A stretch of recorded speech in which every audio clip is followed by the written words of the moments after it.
खुलासा। बिटकॉइन के बाजार में कोहराम मचा हुआ है। बजट पेश होने के बाद तो इसकी कीमतों में भारी गिरावट है। जिन लोगों ने बिटकॉइन या इस जैसी दूसरी क्रिप्टो करेंसी में मोटी रकम निवेश की है वो घबराए हुए हैं, क्योंकि डर है कि कहीं उनके पैसे डूबने वाले तो नहीं।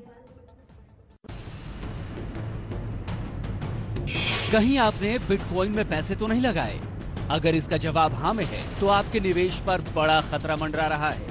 सिर्फ बिटकॉइन ही नहीं, इस जैसी दूसरी सभी क्रिप्टो करेंसी पर भारत में निवेश करना बहुत रिस्की हो गया है।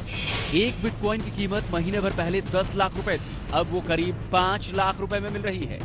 इसका मतलब ये हुआ कि जिसने भी महीने भर पहले इसमें निवेश किया होगा उसके पैसे अब आधे ही रह गए हैं। साफ है, निवेशकों में डर का माहौल बन गया है।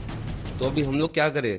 अभी इस तरह हम लोग फंस चुके हैं कि हम लोग को कुछ समझ ही नहीं आ रहा है कि क्या करना है।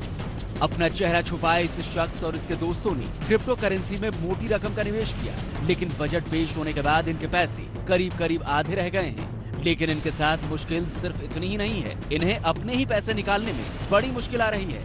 ना तो बैंक कुछ बताने को तैयार है, ना ही क्रिप्टो करेंसी के एक्सचेंज। जब हम लोग ने इन्वेस्ट किया तो बैंक ने खुशी खुशी ये चीज़ एक्सेप्ट की, मगर आज जब मार्केट डाउन हो गया है तो बैंक हमको कोई जॉब ही नहीं दे रही है।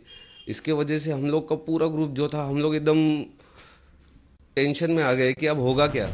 बैंकों ने बिटकॉइन सहित दूसरी क्रिप्टो करेंसी में लेन देन बंद कर दी है। साथ ही जिन एक्सचेंज के जरिए इनकी खरीद बिक्री की जाती है उन्होंने भी साफ कह दिया है कि निवेशक अपने रिस्क पर निवेश करें। निवेशकों में डर काफी बढ़ गया है, लेकिन इनके डर बढ़ने की एक और बड़ी वजह है एक्सचेंजेस। जिन एक्सचेंजेस से बिटकॉइन एक्सचेंज होते हैं उनकी वेबसाइट्स पर आए इस तरह के रिस्क वार्निंग। अगर कोई गड़बड़ होती है तो पैसे अगर निवेश में फंसते हैं तो उसकी जिम्मेदारी जो निवेश करने वाला व्यक्ति उसकी होगी, यानी अपने रिस्क पर आप पैसे इन्वेस्ट करें। दिबांगी, जो बिटकॉइन को लेकर जनता के मन में सवाल है ना कि अचानक से सरकार इतनी ज्यादा हरकत में क्यों आ गई है बिटकॉइन को लेकर, उस पर मैं आपसे जवाब लूंगी। लेकिन उससे पहले देखिए, 1 फरवरी को बजट पेश करते हुए वित्त मंत्री अरुण जेटली ने साफ साफ कहा था कि देश में क्रिप्टो करेंसी का इस्तेमाल अवैध है। रिजर्व बैंक भी पहले से गैर कानूनी बता चुका है। अब खबर यह है कि सरकार बिटकॉइन जैसी दूसरी सभी क्रिप्टो करेंसी के खिलाफ कड़े कानून बनाने जा रही है। बिटकॉइन में निवेश करने वाले सावधान हो जाएं। भारत में सभी क्रिप्टो करेंसी अवैध हो चुकी है। The government does not consider cryptocurrencies as legal tender or coin and will take all measures to eliminate the use of these crypto assets in financing illegitimate activities or as part of the payment system. वित्त मंत्री अरुण जेटली ने budget में crypto currency को जैसे ही अवैध बताया, इसमें निवेश करने वाले लोगों में हड़कंप मच गया।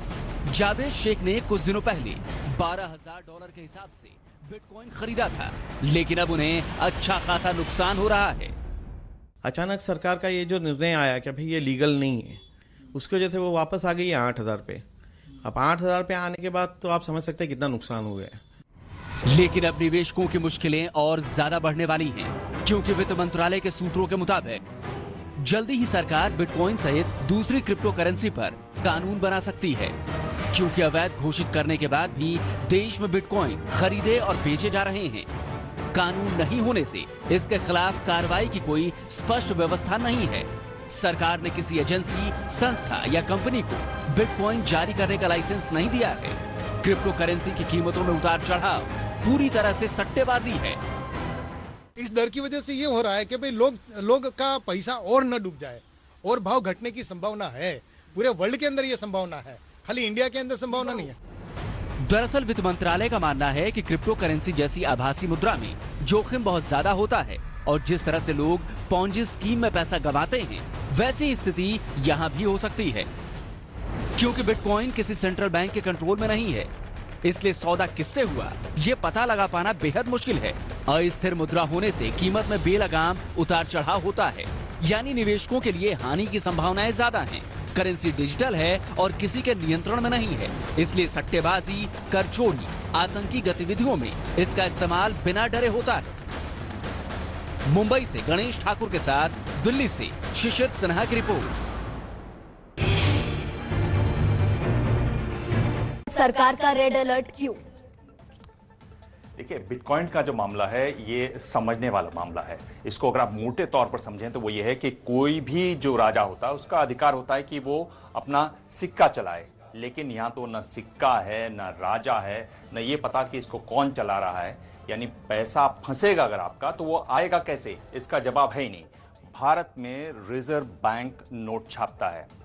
रिजर्व बैंक के पास 120 करोड़ रुपए के एसेट हैं। रिजर्व बैंक की गारंटी है, सरकार का इसमें आदेश होता है। अगर आप 500 रुपए का नोट उठा के देखें तो उसमें लिखा होता है, गवर्नर के सिग्नेचर होते हैं और लिखा होता है कि मैं धारक को 500 रुपए अदा करने का वचन देता हूं। बिटकॉइन में ऐसा कुछ भी नहीं है। कई चैनल हैं जो इसको भविष्य की मुद्रा बताते रहे, लेकिन एबीपी न्यूज लगातार आपको आगाह कर रहा है, आज भी वही कर रहा है। ये सरासर झूठ है, इससे बच कर रहिए।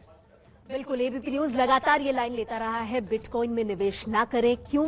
क्योंकि अब सरकार ने भी इसे पूरी तरह से बैन कर दिया है। जनमन में आगे जरूर देखिएगा देश और दुनिया के हर बड़ी खबर फटाफट अंदाज में, और साथ ही योगी राज में एनकाउंटर पर क्यों उठ रहे हैं सवाल।